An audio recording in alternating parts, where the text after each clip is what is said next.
जिस दीन के अंदर अल्लाह रब्बुल इज़्ज़त जल्ल जलालहू ने हर तमन्ना की तकमील का जायज़ रास्ता रखा है।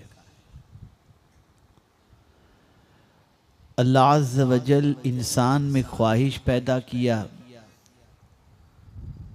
तो उस ख्वाहिश को पूरा करने के सिलसिले में उसने जायज़ रास्ते भी अता फरमाए।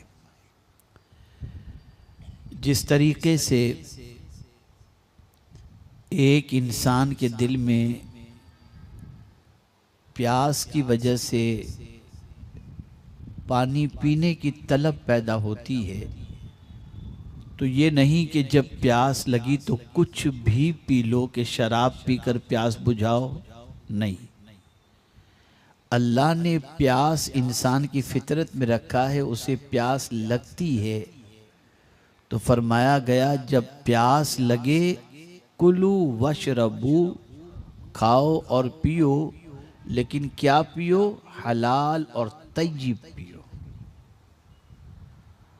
तो इंसान अगर प्यास को बुझाने के लिए शराब पिए तो गुनाह में गिरफ्तार होगा। तो ऐसा नहीं कि अल्लाह ताला ने प्यास को बुझाने के लिए जायज़ चीज़ें नहीं रखी, अल्लाह ने प्यास को बुझाने के लिए पानी भी रखा है, शरबत भी रखा है और जायज़ मशरूबात भी रखे ताकि इसके ज़रिए तुम अपनी प्यास को बुझा सको। ऐसे ही इंसान की तबीयत के अंदर अल्लाह अज़्ज़ व जल्ल ने भूख ये फितरत के अंदर रखी है। इंसान को भूख शिद्दत से लगती है, तो अब जब भूख लगे तो इंसान जो जी में आए वो न खा ले, बल्कि अल्लाह अज़्ज़ व जल्ल ने फरमाया कुलू मिनत तय्यिबात, पाकीज़ा चीज़ों में से खाओ। तो अब भूख मिटानी है तो भूख मिटाने के लिए हम जो जी में आया हराम खा लिए और उससे भूख मिटाने की कोशिश किए, तो ऐसा नहीं। अल्लाह ने भूख इंसान की फितरत में रखा है तो उसको मिटाने का तरीक़ा और मिटाने का इलाज भी अल्लाह ने जायज़ रखा है। ऐसे ही अल्लाह अज़्ज़ व जल्ल ने इंसान के अंदर नफसानी ख्वाहिश रखी है। अब ये इंसान के अंदर इस तरीके से ख्वाहिश है कि इंसान बालिग होने के बाद अपनी ख्वाहिश की तकमील के सिलसिले में वो सोचता है कि मैं अपनी ख्वाहिश को कैसे पूरी करूं। राह चलती हुई लड़कियों को, औरतों को देखने के बाद या नज़र पड़ जाने के बाद उसके दिलो दिमाग के अंदर ख्वाहिश के पूरे होने का जज्बा पैदा होता है, तो अल्लाह ताला ने निकाह का हुक्म फरमाया ताकि तुम अपनी ख्वाहिश को पूरी करने के लिए निकाह करो, कि निकाह सिर्फ तुम्हारी ख्वाहिश ही पूरी नहीं करेगा बल्कि अल्लाह के रसूल सल्लल्लाहु अलैहि वसल्लम की सुन्नत की अदायगी की वजह से अल्लाह रब्बुल इज़्ज़त जल्ल जलालहू तुम्हें इबादत का सवाब भी अता फरमाएगा। कोई ख्वाहिश ऐसी नहीं जिसका जायज़ हल अल्लाह ने न रखा हो। इसी तरीके से निकाह भी एक इंसान की ख्वाहिश की तकमील का जायज़ हल है। अब बहुत सारे लोग इस किस्म की बातें करते हैं कि यार ये कौन शादी करके ज़िंदगी भर की जिम्मेदारी कबूल करे, थोड़ी देर की ख्वाहिश का मसला होता है, कहीं भी पूरी कर लो, ये शादी करो, बच्चे पैदा हों। अब ये पूरी दुनिया के अंदर ये कॉन्सेप्ट फैल रहा है और लोग शादी से बच रहे हैं, दोस्ताना जिंदगी गुजार रहे हैं, हराम बच्चों की पैदावार बढ़ती चली जा रही है और मगरिबी दुनिया के अंदर इस तरीके से इंसान जिंदगी गुजार रहा है कि दोस्त दोस्त बनकर 10 साल तक रहे और उसके बाद अनबन हुई, तुम तुम्हारे रास्ते हम हमारे रास्ते। इसलिए कि मगरिबी दुनिया के अंदर अगर तलाक वाक़े होती है तो शौहर की आधी प्रॉपर्टी के अंदर हिस्सा औरत का हो जाया करता है। तो अर्ज करने का मंशा ये है कि अब पूरी दुनिया में एक बला फैल रही है, एक वबा फैल रही है। निकाह ना करो, निकाह की जिम्मेदारी कौन कांधे पर उठाए और दोस्ताना जिंदगी गुजार कर अपनी ख्वाहिश को पूरी करते रहो। इसी वजह से आज दुनिया में एंजाइटी फैल रही है, आज बेकरारी फैल रही है, आज बेचैनी फैल रही है, इसलिए कि जो इस तरीके की जिंदगी गुजारते हैं उन्हें मालूम है कि कल मेरे साथ जिंदगी गुजारने वाली सहेली का, दोस्ती का, दोस्त का दिल किसी और की तरफ आ गया तो वो मेरा साथ छोड़ देगा, कहीं और चला जाएगा।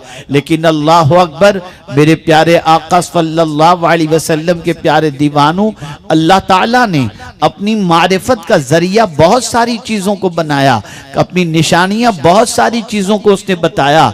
आप देखें, आसमान भी अल्लाह की निशानियों में से है, जमीन भी अल्लाह की निशानियों में से है, चांद भी अल्लाह की निशानियों में से है, सूरज भी अल्लाह की निशानियों में से है, पहाड़ भी अल्लाह की निशानियों में से है, और इसी के साथ साथ तारे भी अल्लाह की निशानियों में से है, जमीन भी अल्लाह की निशानियों में से है। लेकिन इसी के साथ साथ अल्लाह अज़्ज़ा व जल्ल ने एक और चीज को भी अपनी निशानी बताई। बहुत गौर से सुनिएगा, शायद कि आपकी समझ में बात आ जाए। वमिन आयातिही, उसकी निशानियों में से क्या निशानी है? अन खलक़ लकुम मिन अनफुसिकुम अज़वाजा, तुम ही में से तुम्हारे लिए जोड़ा बनाया, जोड़ा पैदा किया। आप अंदाजा लगाइए, अल्लाह ने कोई चीज भी बेजोड़ नहीं बनाई, हर चीज का जोड़ा। वमिन कुल्ली शैइन खलकना ज़ौजैन, हर चीज का हमने जोड़ा बनाया। कोई चीज भी ऐसी नहीं जिसका जोड़ा अल्लाह ने न बनाया हो, हर चीज का अल्लाह ने जोड़ा बनाया।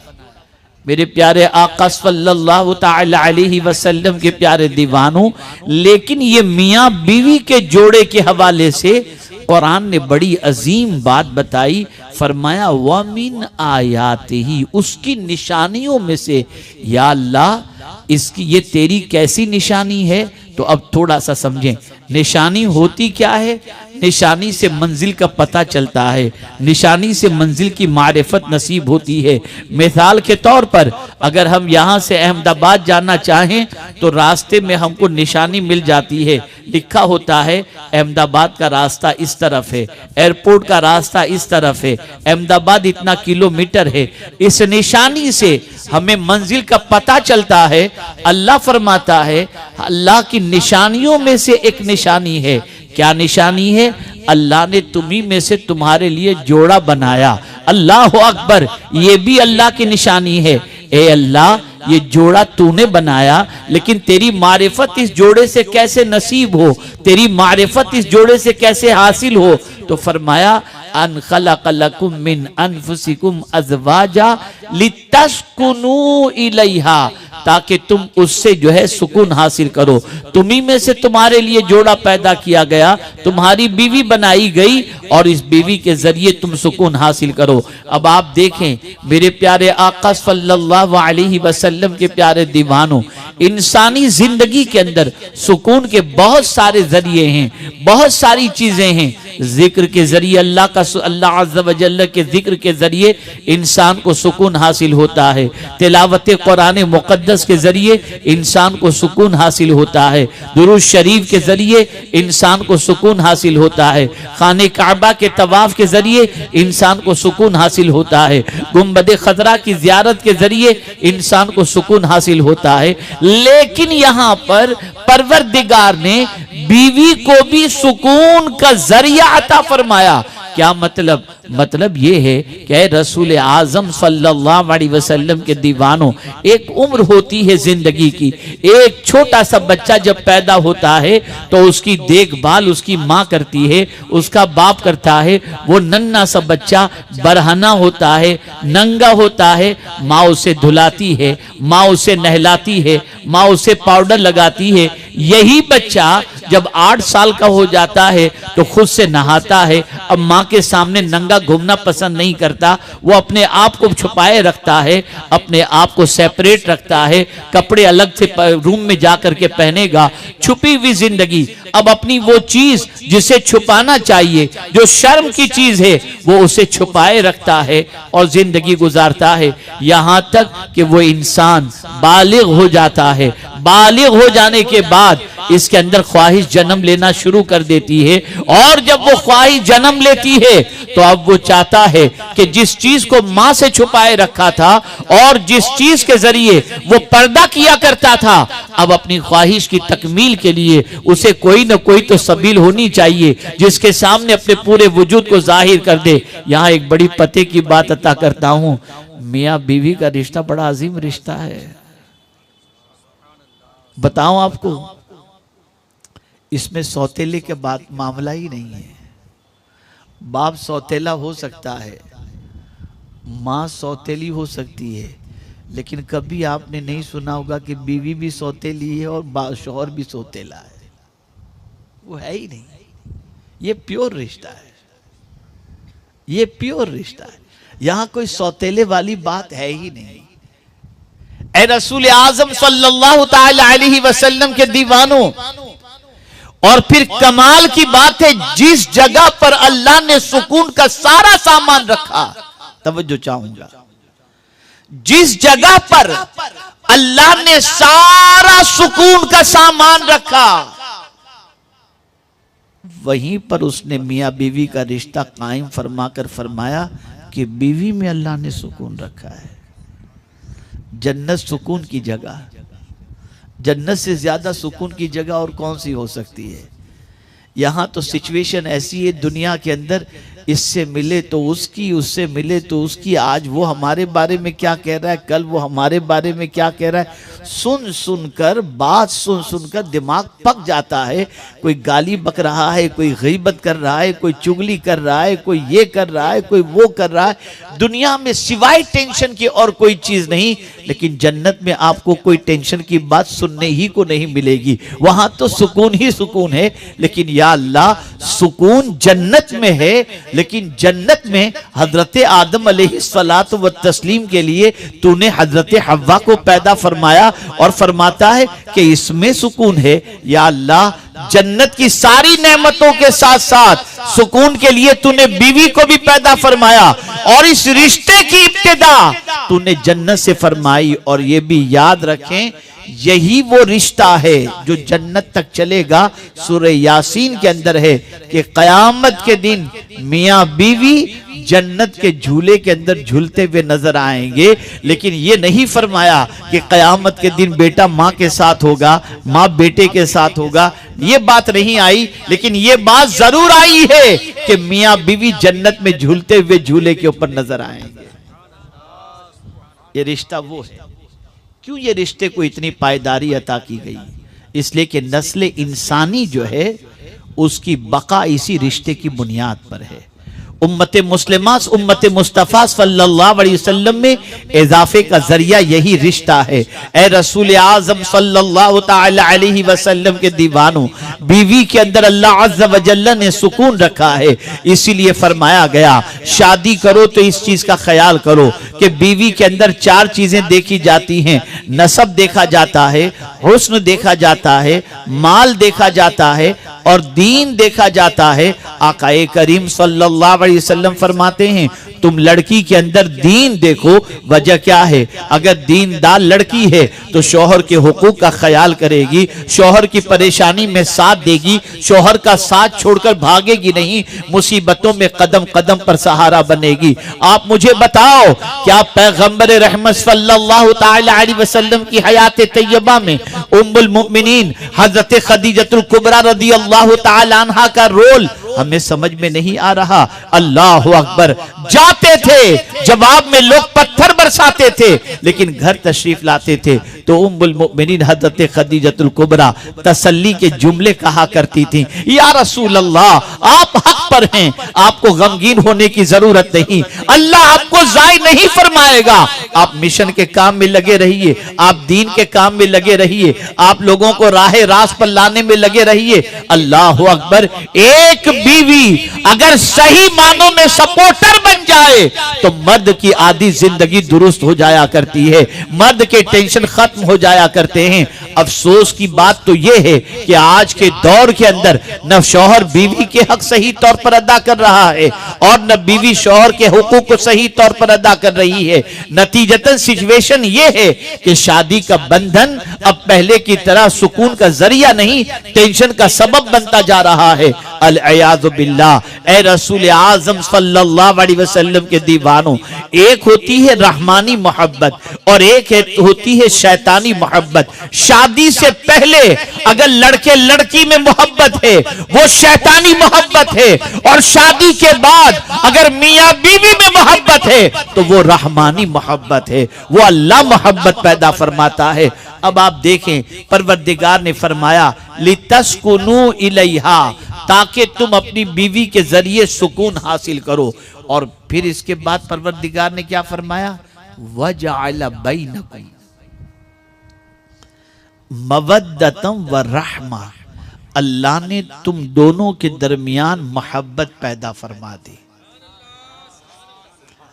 आप सोचो तो सही, एक लड़की जो सहेलियों के साथ जिंदगी गुजारती, माँ के घर में बेरोक टोक अपनी जिंदगी गुजारती, जो चाहती अपने बाप का दामन पकड़कर बाप से मांग लिया करती, जो चाहती वो अपने बाप से भाई से सवाल कर लिया करती, जिस तरह चाहती घर में अपनी जिंदगी गुजारती। लेकिन यही बच्ची एक रात शौहर के साथ गुजार लेती है तो अब इस बच्ची का मिजाज बदल जाता है। अब अपने मैके में उसे अच्छा नहीं लगता, वो अपने मैके में जाने के बाद फौरन घर पर वापस आ जाना चाहती है, शौहर के पास आ जाना चाहती है। जिंदगी गुजारी 20 साल अपनी माँ के साथ गुजारती है, 20 साल अपने बाप के साथ गुजारती है, 20 साल अपने रिश्तेदारों के साथ गुजारती है, लेकिन जहां निकाह हो गया और एक रात शौहर के साथ गुजार करके क्या आ जाती है, अब वो शौहर का घर उसे अच्छा लगने लगता है, शौहर उसे अच्छा लगने लगता है। या अल्लाह, मामला क्या है? 20 साल की पैदाइश से लेकर के जिंदगी की मोहब्बत एक रात में इस तरह से कैसे बदल गई कि परवरदिगार शौहर की मोहब्बत उसके दिल में इतनी पैदा हो गई कि अब उसे माँ का घर अच्छा नहीं लगता, उसे वहां जाना अच्छा लगता है। तो जवाब मिलेगा, तुम तलाश करो। अल्लाह की निशानियों में से एक ये भी निशानी है कि अल्लाह जिसकी मोहब्बत चाहे जब चाहे इंसान के दिल के अंदर पैदा फरमा दे। ये अल्लाह की निशानियों में से किसने उसके दिल में ये मोहब्बत पैदा फरमाई? ये अल्लाह ने पैदा फरमाई। ये अल्लाह की पैदा करदा मोहब्बत है। इंसान की जिम्मेदारी है कि हर चीज से अपने रब का पता तलाश करे, अपने रब की मारिफत हासिल करे। जमीन देखे तो अल्लाह का पता मालूम करे, आसमान देखे तो अल्लाह का पता मालूम करे, चरिंदो परिंद को देखे तो अल्लाह का पता मालूम करे। अब तो एक ही चीज मालूम करते हैं, माल माल और माल, बाकी कुछ पता नहीं, देने वाले का पता ही नहीं, तलाश ही नहीं करते। अल्लाह वालों का हाल ये होता कि वो हर चीज में अपने रब को तलाश करते, हर चीज में अपने रब की कुदरत को देखने की कोशिश किया करते। अल्लाह अकबर। मेरे प्यारे आका सल्लल्लाहु ताला अलैहि वसल्लम के प्यारे दीवानों, जब हम सहाबा की जिंदगी का जायजा लेते हैं, ताबईन की जिंदगी का जायजा लेते हैं, औलियाए कामिलीन की जिंदगी का जायजा लेते हैं, तो हम इस नतीजे पर पहुंचते हैं कि वो रब ही की तलाश में रहते और रब ही की जुस्तजू में रहते और रब ही की मोहब्बत में अपनी जिंदगी के लम्हात को गुजारा करते। तो अर्ज ये कर रहा था, अल्लाह फरमाता है वजअल बैनकुम मवद्दा व रहमा, अल्लाह ने तुम दोनों के दरमियान मवद्दत और रहमत पैदा फरमाई। चलिए, मवद्दत तो समझ में आती है कि मियाँ बीवी के रिलेशन के अंदर मोहब्बत न हो तो रिलेशन मेंटेन नहीं किया जा सकता। और ये मोहब्बत जिनसी ख्वाहिश की तकमील से पहले जरूरी, मोहब्बत ही की बुनियाद पर इंसान अपनी बीवी से सुकून हासिल करता है। जब मवद्दत का जिक्र आ गया तो फिर रहमत की जिक्र की क्या जरूरत कि तुम्हारे दरमियान अल्लाह ने मोहब्बत पैदा फरमाई और रहमत पैदा फरमाई। तवज्जो चाहूंगा, दो लफ्ज कुरान में आए, मवद्दत और रहमत। एक इंसान 70 क्रॉस कर जाए तो अपनी बीवी से जिनसी ख्वाहिश की तकमील का जज्बा उसका तकरीबन खत्म हो जाता है। मियां बीवी तो होते हैं, लेकिन एक दूसरे की जिनसी ख्वाहिश की तकमील की पोजीशन दोनों के अंदर नहीं होती। उम्र के उस हिस्से में वो पहुंच जाते, बूढ़े हो जाते हैं। तो मवद्दत का ताल्लुक जिनसी ख्वाहिश की तकमील से भी है, लेकिन ये बूढ़े हो जाते हैं तो दोनों के दरमियान ऐसी मोहब्बत होती है कि दोनों बैठे होते हैं, देर तक गुफ्तगू करते होते हैं। या अल्लाह, जब एक ख्वाहिश की तकमील का मामला भी खत्म हो गया, अब ये दोनों मिलकर के बुढ़ापे में क्यों बैठे हैं? तो जवाब मिलेगा, ये भी अल्लाह की निशानियों में से है कि इन बूढ़े बूढ़ी के दरमियान अल्लाह ने ये मोहब्बत पैदा फरमा दी, ये रहमत पैदा फरमा दी। इसलिए दोनों चाहते हैं, नहीं पहले तू नहीं मरेगी, पहले मैं मरूंगा। तो शौहर कहता है पहले मैं मरूंगा, पहले तू नहीं मरेगी, तू मर जाएगी तो मेरा क्या होगा? तो बूढ़ा शौहर कहता है तू मर जाएगी तो मेरा क्या होगा? वो कहती है आप मर जाएंगे तो मेरा क्या होगा? दोनों बैठे होते हैं झूले पर, बेटे अपने, बीवी अपनी, बच्ची अपनी, सब अपनी अपनी जिंदगियों में। ये बूढ़ा बूढ़ी बेचारे बैठे होते हैं, गपशप करते होते हैं और अपना टाइम पास कर रहे होते हैं। मुझे याद है कि मेरे उस्ताद गिरामी कभी मुझे ये दुआ नहीं देते थे, लेकिन गुज़िश्ता 2-4 सालों से ये दुआ हजरत देते हैं, अल्लाह आपकी जोड़ी सलामत रखे। तो मुझे हैरत हुई कि हजरत को एक बार मैं पूछ बैठा, हजरत ये जोड़ी सलामत रहने की दुआ कभी आप नहीं देते थे, अब आप दे रहे हैं? तो हजरत फरमाते हैं बुढ़ापे में बेटा शादी करके बीवी को लेकर चला जाता है, बच्चियां शादी करके अपने ससुराल चली जाती हैं, ये बूढ़ी ही तो होती है जो बेचारी चाय बनाकर दे दिया करती है। आप जरा सोचो कितना अजीम रिश्ता है ये मामूली रिश्ता नहीं है। इस रिश्ते के अंदर कई निशानियां पोशीदा हैं। और ये सोचो ये मोहब्बत किसने पैदा की? पालनहारे हकीकी ने पैदा की है, माबूदे बरहक ने पैदा की है, वरना बूढ़ों के अंदर मोहब्बत, ये मोहब्बत अल्लाह की निशानियों में से है। ए रसूल आज़म सल्लल्लाहु ताला अलैहि वसल्लम के प्यारे दीवानों, अल्लाह की मारिफत हासिल करो। ज़मीन देखो तो सोचो कि इसका पैदा करने वाला कौन है। आसमान देखो तो सोचो इतना बड़ा आसमान पैदा करने वाला कौन है। चाँद देखो तो सोचो इसे पैदा करने वाला कौन है। सूरज देखो तो सोचो इसको पैदा करने वाला कौन है। पता ये चला हम दुनिया में आए ही इसलिए हैं कि अपने रब की तलाश करें, अपने माबूद की मारिफत हासिल करें। हमें सब का तो पता है, रब का पता नहीं। बहुत दिल को झिंझोड़ने वाली बात मैं अर्ज करूंगा, और ये बात अगर आज की गुफ्तगू में आपने सिर्फ इसी बात को दिलो दिमाग के अंदर बिठा ली, तो मैं समझता हूं मेरा आना और आपका समझना दोनों वसूल है। बहुत गौर से सुनिएगा, दिल को हाजिर रखकर सुनिएगा और दिमाग भी हाजिर रहे, इधर उधर बिल्कुल दिमाग भी अपसेट ना हो, एब्सेंट ना हो। हमारे यहाँ 2-3 साल का बच्चा होता है, हम उसे नर्सरी में डालते हैं। नर्सरी में जाने के बाद वो ABCD सीख लेता है, फिर KG में जाता है तो अब अल्फाज सीख लेता है, फिर फर्स्ट में जाता है तो सेंटेंस सीख लेता है, सेकंड थर्ड में जाता है तो इंग्लिश में बोलना सीख लेता है। उसे पता चल जाता है कि इंग्लिश कोई लैंग्वेज है, मैथ्स भी कोई सब्जेक्ट है, साइंस भी कोई सब्जेक्ट है। तवज्जो चाहूँगा, गौर से सुनिएगा, शायद कि आपका ज़मीर बेदार हो जाए। सीखते सीखते ये बच्चा 16 साल का हो जाता है, SSC तक या 12 तक पहुंच जाता है। वहां पहुंचने तक उसे साइंस और साइंटिस्ट का भी पता चल जाता है। सही है? जवाब दें आप।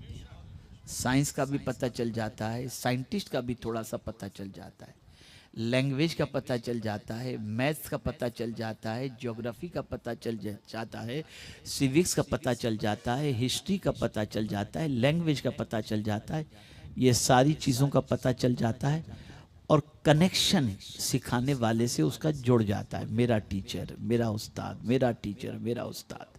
बताइए ये है या नहीं? आपका जवाब जैसा चाहिए वैसा नहीं मिल रहा है। सही है ना? गलत तो नहीं है? मुसलमानों, मैं एक सवाल आपसे पूछता हूं।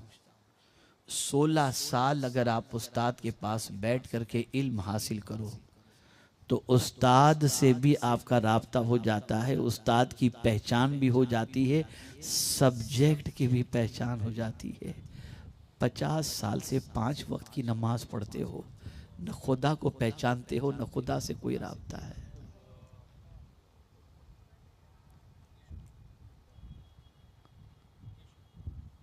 पचास साल से अपने रब की बारगाह में सर झुका रहे हो। रब की ताकत क्या है नहीं मालूम, रब की कुदरत क्या है नहीं मालूम, रब की शान क्या है नहीं मालूम। ये कैसे सजदे हैं कि अभी तक ताल्लुक नहीं हुआ।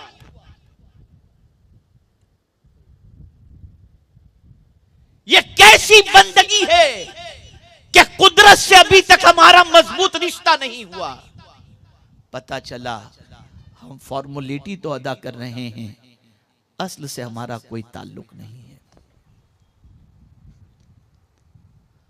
ऐ रसूल आजम सल्लल्लाहु ताला अलैहि वसल्लम के दीवानों, सहाबा अपना ताल्लुक अपने रब से मजबूत करने के लिए कसरत से नमाज पढ़ा करते थे। औलिया किराम अपना ताल्लुक अपने रब से मजबूत करने के लिए इबादत और रियाजत किया करते थे। और हम क्यों नमाज पढ़ते हैं? जहन्नम से बच जाएं, जन्नत मिल जाए, रोजी मिल जाए, बस यही। देने वाले से कोई ताल्लुक का ख्याल ही जहन में नहीं होता। कभी अल्लाह और उसके रसूल से कनेक्शन के मजबूत का ख्याल हमारे जहन में पैदा हुआ नहीं, कभी नहीं।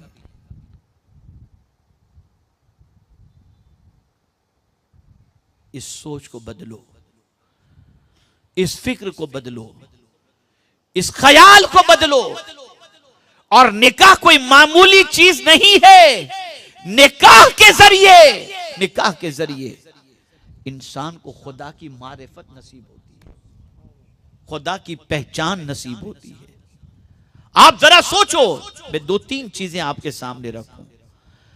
एक इंसान बगैर निकाह के किसी औरत के साथ ज़िना करे, ख्वाहिश ही तो पूरी कर रहा है। ज़िना करके ख्वाहिश ही तो पूरी कर रहा है, लेकिन सुबह उठेगा तो उसके चेहरे पर सियाही नजर आएगी। ख्वाहिश पूरी कर रहा है, छुप करके कर रहा है, डर करके कर रहा है, किसी को खबर ना हो जाए। लेकिन हुजूर फरमाते हैं निकाह करो तो ऐलानिया करो, ऐलानिया करो। अल्लाह अकबर। खानदान लड़की को घर में छोड़ने के लिए जाता है, सुपुर्द करने के लिए जाता है कि तुझे लड़के के सुपुर्द किए, और फिर रात को जब वो ख्वाहिश पूरी हो जाती है तो सुबह को दोनों को चेहरे पर नूर ही नूर नजर आता है। ज़िना की वजह से चेहरा सियाह हो गया, निकाह के बाद चेहरे पे नूर आ गया। या अल्लाह, माजरा क्या है? अमल तो एक ही है, जवाब मिलेगा। निकाह नबी की सुन्नत है और ज़िना जो है ये शैतानी काम है। किसी अजनबी लड़की के साथ अगर कोई निकलना चाहे तो डरेगा, बीवी के साथ निकलने में कोई डर और झिझक महसूस नहीं होगी। अल्लाह की निशानियों को तलाश करो, अल्लाह की निशानियों को। यह अल्लाह की निशानी है, यह अल्लाह की निशानी है। मेरे प्यारे आका सल्लल्लाहु ताला अलैहि वसल्लम के प्यारे दीवानों, हमने इस रिश्ते को बहुत अहमियत नहीं दी। एक ही चीज का जरिया समझा, इंजॉय, बस।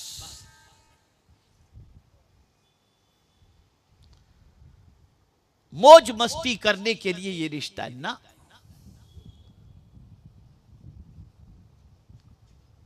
ये रिश्ता एक जिंदगी के लंबे सफर के साथी की हैसियत से पार्टनर की तलाश और दुख सुख के साथी के साथ जिंदगी गुजारने वाला रिश्ता है। बीवी कोई मामूली नहीं है। बीवी मुसीबतों में आपके लिए पहाड़ की तरह खड़े होने वाली एक साथी का नाम है। बीवी कोई मामूली चीज नहीं है। ये दुख सुख के अंदर काम आने वाली एक अजीम खातून का नाम है। अल्लाह ने औरत के अंदर एक चीज रखी है, एक चीज रखी है, और वो चीज है कुर्बानी और वफादारी। मैं बड़ी मादरत के साथ अर्ज करूंगा, बहुत सारे आज के ऐसे लड़के मिलेंगे जो 1-1 बजे उठते हैं और बेचारी बीवी कमाकर शौहर को भी खिला रही है और बच्चों को भी पाल रही है। ऐसे भी है। वो जानती है कि मेरा शौहर नाकारा है, नहीं कमा रहा, लेकिन पाल रही है वो शौहर को, छोड़ के नहीं जा रही। ऐसा भी आप देखेंगे। कुदरत ने औरत के अंदर ये चीज रखी है। मेरे प्यारे आका सल्लल्लाहु ताला अलैहि वसल्लम के प्यारे दीवानों, जिस रिश्ते से बेहतर मोहब्बत वाला कोई रिश्ता है ही नहीं। ये मैं नहीं कह रहा, ये मैं नहीं कह रहा। दो इंसानों के दरमियान मोहब्बत के सिलसिले में निकाह से बढ़कर हुजूर फरमाते कोई दूसरा रिश्ता है ही नहीं। ये हुजूर का फरमान है। सरकार फरमाते लम तरा, तुम देख ही नहीं सकते, तुम्हारी नजर में ऐसी कोई चीज आ ही नहीं सकती कि मियां बीवी के रिश्ते से बेहतर मोहब्बत वाला कोई रिश्ता हो। ये हुजूर फरमाते हैं सल्लल्लाहु अलैहि वसल्लम। अब आइए मैं कुछ टिप्स दे दूं। मैं देख रहा हूं आजकल मर्दों की निगाहें भी शादी के कुछ सालों के बाद दूसरी तरफ हो जाती हैं और औरतों का भी मिजाज, ख्यालात ये थोड़े से बदल जाते हैं आज के माहौल के एतबार से। और मोबाइल ने तो ऐसा कर दिया कि बीवी और शौहर साथ में हैं फिर भी दूर हैं, बैठे हैं साथ में फिर भी दूर हैं। बीवी अपने मैके वालों से, सहेलियों से, बहन से, भाई से, माँ से फोन पे लगी है। शौहर अपने दोस्तों से, पहचान वालों से, कारोबार वालों से, उनसे फोन पे लगा है। जब थक जाते हैं तो इसका मोबाइल इसने साइड पे रखा, उसका मोबाइल उसने साइड पे रखा और सो गए। किसी कहने वाले ने बड़ी प्यारी बात कही है, हम साथ तो होते हैं पास नहीं होते। हम साथ तो होते हैं पास नहीं होते। और डॉक्टर इकबाल ने तो बहुत पहले कह दिया था, है दिल के लिए मौत मशीनों की हुकूमत। ये मशीन है मोबाइल, ये क्या है दिल के लिए मौत मशीनों की हुकूमत। एहसास और मुरव्वत को कुचल देते हैं आलात। एहसास को भी ये आलात खत्म कर देते हैं और मुरव्वत को भी। मैं आपको बताऊं मुरव्वत कैसे खत्म करते हैं, एहसास कैसे खत्म करते हैं।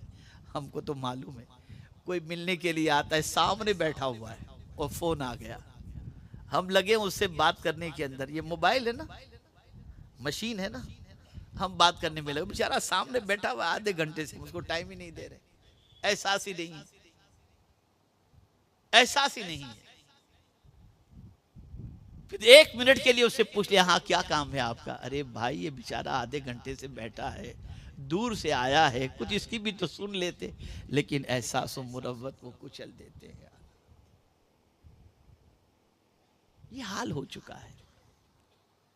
और ये बात मेरी जहन के अंदर महफूज कर लें, जितना ये सोशल मीडिया, इलेक्ट्रॉनिक, ये सारी चीजें जितनी बढ़ती जाएंगी, बेचैनी उतनी ही बढ़ती चली जाएगी, बेकरारी इतनी ही बढ़ती चली जाएगी। तो आइए मैं आपको समझाता हुआ चलूं। मेरे प्यारे आका सल्लल्लाहु ताला अलैहि वसल्लम के प्यारे दीवानों, आज के माहौल के अंदर शौहर की पोजीशन ये हो जाती है कि 2-4 बच्चे की बीवी अगर माँ बन गई तो निगाह कहीं और चली जाती है, ताने शुरू हो जाते हैं, किसी की तारीफ शुरू हो जाती है, और फिर बीवी अगर कोई बात करे तो चिड़चिड़ापन पैदा होता है, क्या तो दिमाग खराब करती रहती है, ये मेंटेलिटी हो जाती है। और इसी बीवी की सहेली अगर आ जाए और बात करे तो ऐसे मुस्कुराकर बात करते हैं जैसे जिसकी कोई इंतजार नहीं। दूसरी औरतों से मुस्कुराकर बात और बीवी से बिल्कुल चिड़चिड़ाहट। ये सारी चीजें मुआशरे में पैदा हो रही हैं। वजह क्या है? इस रिश्ते की अहमियत को लोगों ने नहीं समझा, इस रिश्ते के तकद्दुस को लोगों ने नहीं समझा। मैं आपको एक ऐसा बुनियादी दस्तूर अता करता हूं कि अगर शौहर और बीवी, मर्द और औरत अगर इस दस्तूर को पेशे नजर रखें और अपनी लाइफ को इस तरीके से गुजारें तो कभी जिंदगी के अंदर इंशाअल्लाह प्रॉब्लम नहीं होगा। पहली चीज, बीवी अपने पल्ले 2 बातों को बांध ले, सिर्फ 2 बात अर्ज करूंगा, और शौहर भी अपने पल्ले 2 ही बातों को बांध ले। बीवी के एब्सेंट में किसी के सामने अपनी बीवी की बुराई ना करे, पहली चीज। दोस्त हों या अपने घर वाले हों या अपने रिश्तेदार हों, अकेले में कभी किसी के सामने अपनी बीवी की बुराई बीवी के पीठ पीछे कतई तौर पर न करें। रिश्तेदार हैं, घर वाले हैं, मेरी बीवी तो ऐसी ये करती है वो करती है, कभी भी नहीं। और इसी के साथ जब कई लोग साथ में हों और बीवी भी हो तो बीवी की कोई बात बुरी भी लगे तो सबके सामने बीवी को जलील ना करें। ये बहुत अहम टिप दे रहा हूं। घर वालों के सामने, दोस्तों के सामने, रिश्तेदार के सामने अपनी बीवी की बुराई न करें और सबके सामने बीवी का डिसरिस्पेक्ट न करें। जब ये चीज होगी ना तो बीवी के दिल में अगर आपके सिलसिले में थोड़ी सी भी कोई कजी होगी ना तो आपके इस रवैये की बुनियाद पर वो कजी दूर हो जाएगी और वो कजी को अल्लाह मोहब्बत में तब्दील फरमा देगा। ये याद रखें। आप जिंदगी में आजमा कर देखिएगा, एक बच्ची को नसीहत की गई थी, वो बच्ची शादी करके गई और उसे भी यही कहा गया था कि अपने शौहर की बुराई किसी के सामने मत करना और लोगों के सामने अपने शौहर की मौजूदगी में शौहर का डिसरिस्पेक्ट मत करना। इस चीज का ख्याल रखना। बच्ची ने ये दोनों बात अपनी जिंदगी में बिल्कुल इस तरीके से महफूज कर ली कि जब मिली तो कहती है कि इतनी पुरसुकून जिंदगी गुजार रही हूं कि शौहर इतना चाहता है जिसकी कोई इंतहा नहीं। अब आप तो बैठे तो बस शो शुरू कर दिया, 4-4 बजे आता है, तवज्जो देता नहीं है।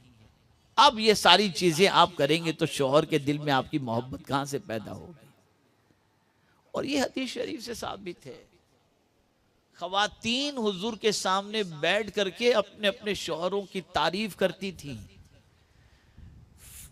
एक मर्तबा ऐसा ही मामला हुआ, एक औरत ने अपने शौहर की तारीफ की, मेरा शौहर ऐसा। दूसरी ने अपने शौहर की तारीफ की, वो मेरा शौहर ऐसा। तीसरी ने अपनी तारीफ की, मेरा शौहर ऐसा। चौथी ने अपनी तारीफ की, अपने शौहर की तारीफ की। ये हुजूर के सामने सब तारीफें होती थी। और फिर एक खातून ने अपने शौहर की तारीफ में कह दिया कि मेरा शौहर तो ऐसा कि जिसने मेरे कान को सोने से लाद दिया, मेरी गर्दन में सोना इतना डाल दिया कि मेरी गर्दन झुक गई, मेरे पैरों में इतना सोना, मेरे हाथों में इतना सोना, मुझे इतना खिलाया कि खिला खिला करके मेरे बाजू जो है वो चर्बियों से भर गए। जब इतनी सारी तारीफ उसने की तो फिर सरकार सल्लल्लाहु अलैहि वसल्लम ने भी अपनी अज़वाज से फरमाया, तुम्हारे लिए मैं इससे भी बेहतर हूं। और यही वजह, खुदा की कसम एक शेर पेश करूंगा तो पता चलेगा हुजूर अपनी बीवी से कितनी मोहब्बत करते थे। एक शेर पेश करता हूं, और ये शेर किसी और ने नहीं, उम्मुल मोमिनीन हजरत आयशा सिद्दीका ने कहा है, मेरे हुजूर की शान में कहा है, मेरे हुजूर की शान में कहा। अल्लाह अकबर। आकाए करीम सल्लल्लाहु अलैहि वसल्लम के हवाले से उम्मुल मोमिनीन हजरत आयशा सिद्दीका रदियल्लाहु ताला अन्हा कहती हैं, अपनी सहेलियों से भी नहीं, सूरज को देखकर कहती हैं, सहेलियों से नहीं, सूरज को देखकर कहती हैं, ऐ सूरज, तू तो सुबह को निकलता है, सारी कायनात को रोशन करके शाम को गुरूब हो जाता है, लेकिन मेरा सूरज ऐसा है कि रात को निकलता है और पूरी कायनात के दिल को मुनव्वर व मुजल्ला कर देता है। ऐसे ऐसे अशार हैं उम्मुल मोमिनीन के सरकार की शान में कि आदमी अगर उसको पढ़े तो पता चले कि मियाँ बीवी की मोहब्बत कैसे होती है। अब ये सीरियल और हिस्पीरियल और ये सब हीरो और ये जीरो वगैरह क्या है इसके अंदर, इनको देख के तुम्हें क्या मिलेगा? अय्याशियां मिलेंगी, बाइक पर चिपक कर आवारा गर्दी करते हुए मिलेंगे, कार के अंदर छुप करके किनारे लगाकर बोसो किनार करते हुए मिलेंगे, यही सब वहां से सीखेंगे और ये करेंगे। लेकिन हुजूर की सीरत अगर पढ़ेंगे तो सही मोहब्बत का तरीका मेरे आका की जिंदगी से आपको मिलेगा।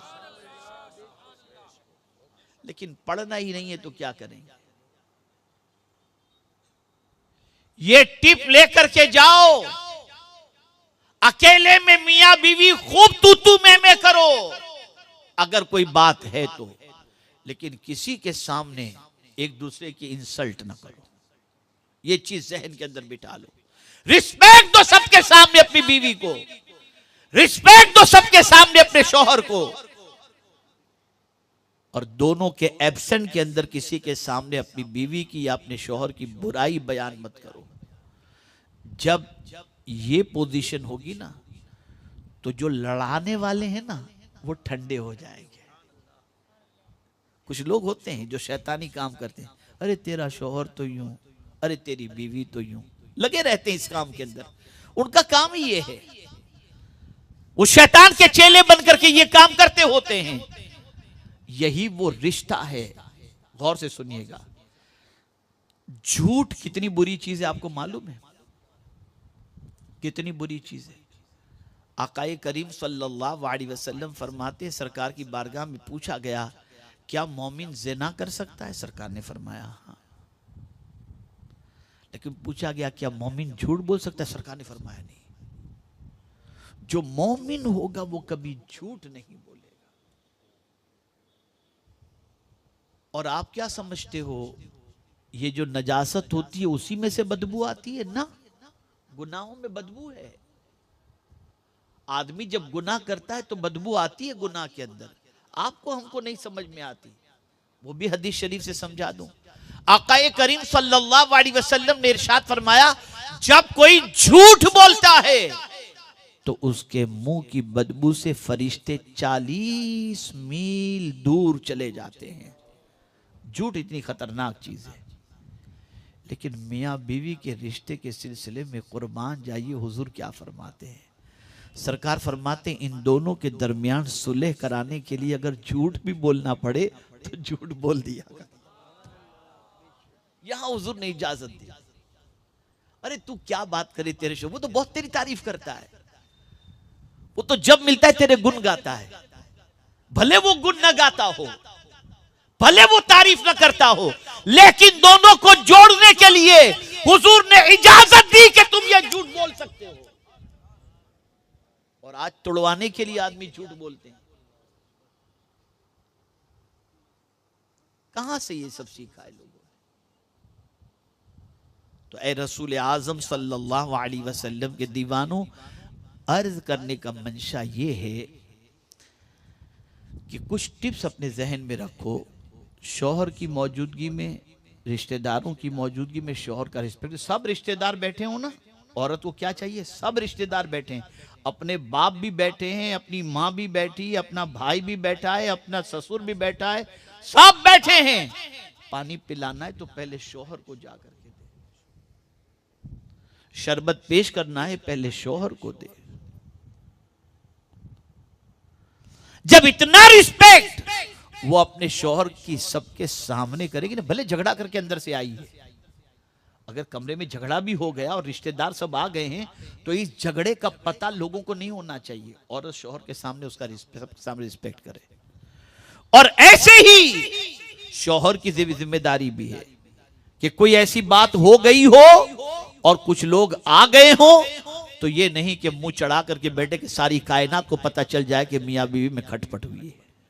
नहीं, आप जब ऐसा करोगे ना तो अल्लाह इस झगड़े को मोहब्बत में तब्दील फरमा देगा, इस नफरत को मोहब्बत में तब्दील फरमा देगा, इस गलत चीज को अल्लाह ताला खत्म फरमा देगा। ये तरीके। दूसरी चीज, केयरफुल्ली लिसन। जब बीवी अपने शौहर को कोई बात कहे तो शौहर तवज्जो से सुने कि ये कहना क्या चाहती है। ये नहीं कि क्या पटपट करती रहती जब देखो तब। नहीं, किससे कहेगी वो?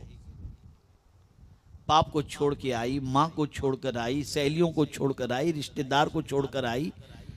तुमसे नहीं कहेगी तो किससे कहेगी? सुनो गौर से उसकी बात। और ऐसे ही कभी कोई वो कड़क अंदाज में बात कर भी दे बिलफर्ज, तो उसके पीछे उसका मंशा तलाश करो कि नफरत से कह रही है या मुझसे कोई उसकी हक तलफी हुई है जिसकी वजह से कह रही है। होता क्या है कि आदमी जाहिर को देखता है, वो अंदर उसकी फीलिंग को नहीं देखता